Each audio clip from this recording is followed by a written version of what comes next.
Hi guys, I'm Bushcraft. And I'm Survival, and today we're going to look at why you should become a prepper, what scenarios you should prep for, and we'll touch on some issues that may be a little sensitive or quite potentially shocking or alarming, such as how fragile society actually is.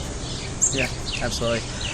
Look guys, this is sort of a video that we've been wanting to put out for a while now. I mean, all the videos are going to be doing videos that we've been wanting to put out for a while, but this one particularly so. One of the questions that we wanted to obviously bring up is why bother? Why do some work yourself, or why not just rely on the government and the like? This is something that I know that I get asked a lot, and I'd imagine you would too, Survival. I do. I get asked all the time, and I also get some quite odd responses from people. They seem to think I'm some sort of monster or whack job merely because I have some food security and I know some bushcraft skills, survival skills, and I just have that extra knowledge.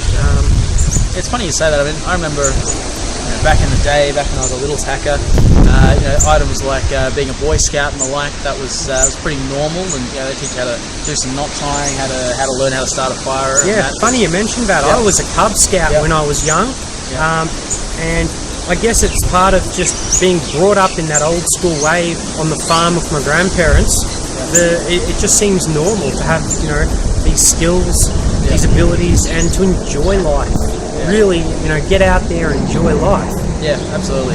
Get out there, enjoy nature. Yeah. See it from a different angle, not just look at it from proper perspectives and see the entire cycle of life. It's not just go down to the supermarket and buy your food and packaging.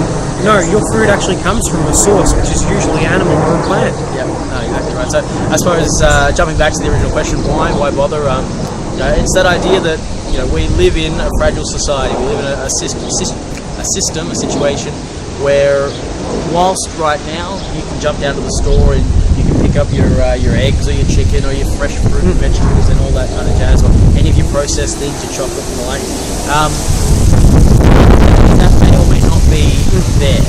I mean, all it takes is a national disaster, such as a flood, a horrific bushfire, or it could be rioting and looting, and all of a sudden there's nothing available. Why? Because we run a j.i.t system, just in time. Supermarkets once upon a time used to have a week, maybe 2 weeks worth of food. Nowadays, a supermarket's only have a couple of days worth of food because they know the truck's coming within 2 days to deliver more food. Yeah, absolutely. And I suppose that one of the things people ask is, I can never kill an animal, I can never process an animal. It takes too long to grow food and all those sort of questions. But the reality of being a prepper is you don't have to do that. No one's saying to have food security you've got to all of a sudden become some hunter or fisher and go out there and get your food a really traditional old-fashioned way. Food security is having food on hand. Most houses have a pantry. Most pantries are usually quite empty. Part of prepping is having a well-stocked pantry of non-perishable items or long-life items, or, in the case of some perishables, things you go through quite often, things you like to eat that you can rotate. The oldest stuff gets eaten first, the newer stuff gets put at the back. A well-stocked pantry, you could have 3-4 months worth of food without even realising it. Yeah, absolutely. And I guess, to answer the question, why be a prepper? Why consider it? It's because it's up to you. It's up to you to look after yourself. We know that there is limited resources. Right, at this point in time, anywhere in the world, any of your supermarkets only have a certain amount of food on hand. Your house only has a certain amount of food on hand. The government only has a certain amount of money set aside to help anybody in particular. They've only got a certain number of bandages. They've only got a certain number of beds in a hospital. So it's that idea of limited resources, and that if everyone takes it upon themselves just to do their little bit, to look after their own household, then those resources that are stored in public domains, they're going to go a little bit further. Again, we're in Australia, so we know that we're living in a pretty safe society. There's nobody that's looking to knock down our door in the next couple of days that are interested in taking over Australia and overthrowing the government and the like, which is fantastic. But unfortunately, there are other places in the world where that's not so much the case. And learning these skills are actually a necessity for them. So for us, being in this situation where we have the luxury to do or not do, so something that survival has brought up on a number of occasions is the fact that, you know, we might be looked at in society as you know, a little bit strange, social pariahs, you know, two-headed monsters, whatever term you wish to use, weirdos, out there, hicks, hillbillies. Rednecks. There's nothing. Rednecks. I've been called a redneck and a bogan by people. I don't take offence to it because I see nothing wrong with being, you know, the good part of what really a redneck and a hillbilly is, and what that really is being down to earth, self-sufficient and reliant. You know, it's a small number of people who've tried to make the term derogatory or have racist connotations, which isn't what it really is intended to mean. But I suppose part of the reason why people look at you a little bit strange when you say, "Oh, I'm a prepper," is because they automatically jump to the extreme. You know, there are those TV shows like Doomsday Preppers, Apocalypse 101. Great shows, by the way. Good for a laugh. There's some great skills to be learnt off them at the same time. But some of those people do take it to extremes. You know, look, it's not for me to say that they believe what they believe. It's all good. Doesn't matter. But the idea is that you know, not everybody, especially in a Western society, is worried about a nuclear holocaust or a zombie apocalypse or a biological attack or a chemical attack. You know, I mean, the chances of that happening are very minimal. You know, the government works actively to ensure that any threat like that is dealt with before it becomes a problem. That's what we pay a defence force for. Yeah, exactly. So jumping back again, you know, the idea that when people look at you, they go, "Well, what are you preparing for that for?" You know, that's not really necessary, but it doesn't need to be. As you said, in your pantry, you might have 3 or 4 months worth of food. It might be canned, it might be whatever. And let's just say that through happenstance, maybe we go through another 2008, right, which was pretty bad, or maybe it's just a case that the place that you're working at goes through a bit of a lull and you lose your job, right? And it may be the case for whatever reason. You've got a mortgage you've got to pay, you've got kids that need food. You know, bills keep coming in, exactly, and you've got to keep paying them. If you don't pay them, you'll get sold up by debt collectors and through the courts. Exactly. Now, if you've got food security, which is one of the primary goals of prepping, it's about having food security, so food and water, essentials to your survival.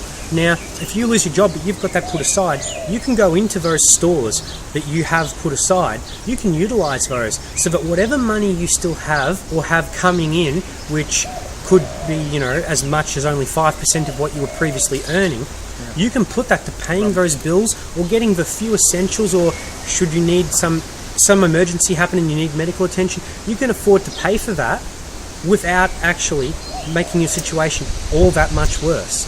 I mean, a well-stocked pantry doesn't take up any extra space in your house. A pantry's pre-allocated size when the house was built. And that's the other thing. A pantry could even be something as simple as a bookcase. Should you not have a pantry, or should you need another one? No, absolutely. And I suppose one of the reasons you're watching this is you want to find out a little bit more about what you should be doing, what you could be doing, and some of the things to help you get there. And I suppose some people, you know, again, we've talked about some of the TV shows you could be watching to see more about these. They go really extreme. They'll dig out their backyard, they'll put in bunkers and the like. But hey, maybe something like having an extra bookcase in your shed that you decided to fill up with some cans. Maybe that's all you need. Maybe for your family, maybe just having a couple of those gallon or a litre bottles of water, you know what I'm talking about? Oh yeah, or cases of water, for example, like you get down at Costco. You know, you get 15 litres across 30 bottles for like $5.99 or whatever. It's a really affordable way to put away some water. The only thing I would say, make sure you rotate through it, because once it passes the best before, plastic can leach into the water. So we do advise that you do cycle through that, but we advise any food supply or water supply or drink supply get cycled through, because who wants to be in a situation where you need to use your supplies but they've passed their best before, so they've lost all that good flavour, even though they're safe to eat. Do you really want to be having something that's not enjoyable? And that's something that will be coming up in a future video. We're going to run through some MREs and food storage and like rotating goods. So we'll talk all about that in a little bit. But yeah, I guess for today, that's why we're preppers, because we know that it's up to us realistically to look after ourselves, our family, and our friends' survival.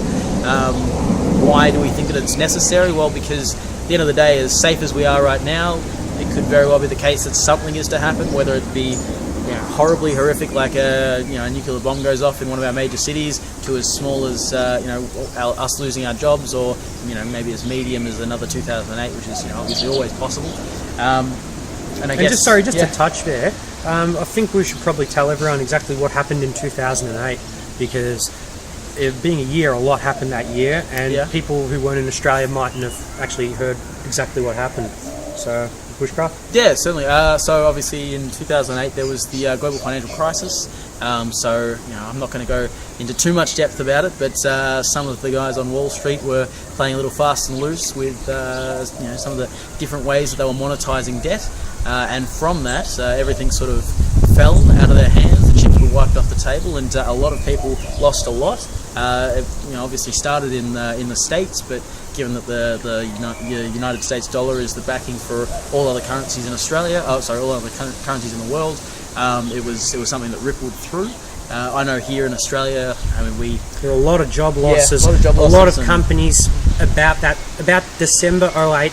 A lot of companies started to announce that they'd be shutting down within 5 years. We had an aluminium works. We had a recycling company, and we've just very recently had the Ford manufacturing plant shut down, and they're only keeping research, development, and sales and support here. Holden's ready to pack up as well. So obviously, again, talking from a Western country, a lot of places that have been moving overseas for manufacturing and the like, and obviously that's something that's been happening for a long time, but was obviously sped up a little bit by people just requiring the need for cheaper labour, just for the fact that 2008 hit them so hard. I know on a local level as well that a lot of people, even in jobs that weren't so much manufacturing, they lost up to 50-60% of their superannuation, which is our form of retirement funding.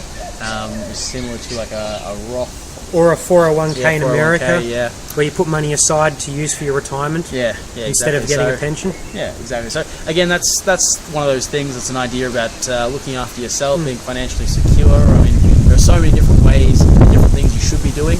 Sometimes we don't do it. Sometimes we get too caught up in life. That home to work to home grind. If you've got kids, it's always a case of looking after your kids before yourself in a lot of cases.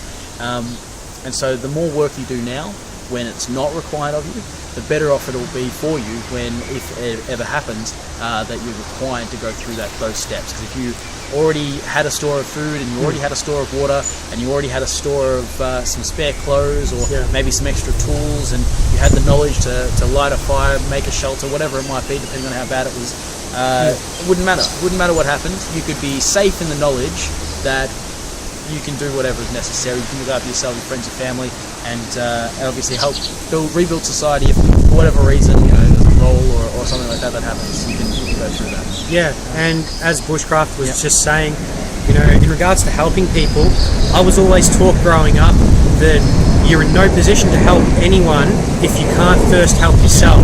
And that's one of the main reasons why you should be a prepper and be able to look after yourself. Perfect example, one of your best friends loses their job, is struggling to pay the bills, but if you're not a prepper, they have to go and buy food. Whereas if you're a prepper, you can just give them some food from your stores to help them get through in the short term. Yeah, exactly. Look, this is the kind of thing, this is the kind of video that could be a 24-hour live stream. We could just talk off the cuff about all the different things, all the different reasons, all the different ways, right? But at the end of the day, you understand why. You understand who needs to be looking after that. It's obviously you. And we hope it never happens to you.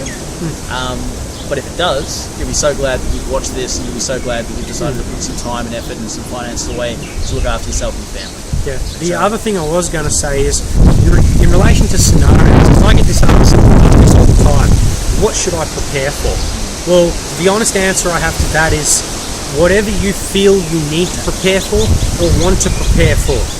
And the key thing to remember is, you don't have to have a lot of money.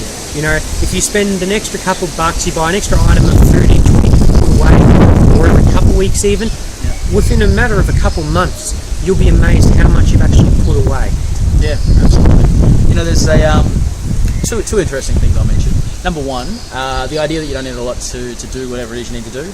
Buying that extra 1 can of food, right then and there, it isn't going to break the bank. Number one, it might take a while to build up a proper store, but very easy to do. But the idea of, say for example, let's just say for example, you're going to create yourself a bug out bag, right? Which is something that we're going to look at doing in a future video. And we'll explain we'll explain the purpose of bugging out in a future video. Yeah. But essentially, it's a bag that allows you to get from one point to another without having to put anything together because it's already there. Yeah. So you're out and about. You might have something in your car. Something goes down. You've already got things to start a fire, things to maybe a hammer or and that's something going down. Could be something simple as your battery dies on your car. You can't get your car started. You're stranded in the bush. You're not going to be suffering. Yeah, exactly right. Maybe, again, future video. But we're going to be running through in a future video, going to a dollar store and just seeing what things we can grab off the shelves there to make a usable bug out bag. Now, for someone who's really just starting out, that would be a fantastic option, or even just for someone who is experienced, doing something like that can be a fantastic option for creating duplicates of things that you've already got. So you might have a pristine bug out bag for yourself and your wife and a couple for your kids, but maybe you want to make up a couple extras in case you've got your neighbour or someone's staying over or whatever it might be. You might have some ones that you're like, well, I'm going to make some secondary ones. They'll be made from dollar store or cheaper things, just for the fact that you never hope you use any of them, but you can have more of them and they'll all be sufficient and they'll be usable for the community or whatever it is you might like to do. But that's one of the things for people starting out, especially dollar bug out bags. One of the things I was going to mention on that, yeah. A lot of people don't have dollar stores near them anymore because we used to have a shop called the $2 shop, and that became all of a sudden non-existent. Yeah. Now, one of the things that we have noticed is a lot of supermarkets are actually starting to branch into hardware and as well as tools. And you'd be amazed at just how much you can actually put together from these supermarkets, major ones, for very little money. So they are pretty much a very good replacement for a dollar store. Yeah. Or we might even do like a Costco video because Australia now has Costco. Hooray! We might jump down there and see what's the cheapest or what's the best or what are the things that we might recommend. Just jumping into one of those stores and seeing what we can put together.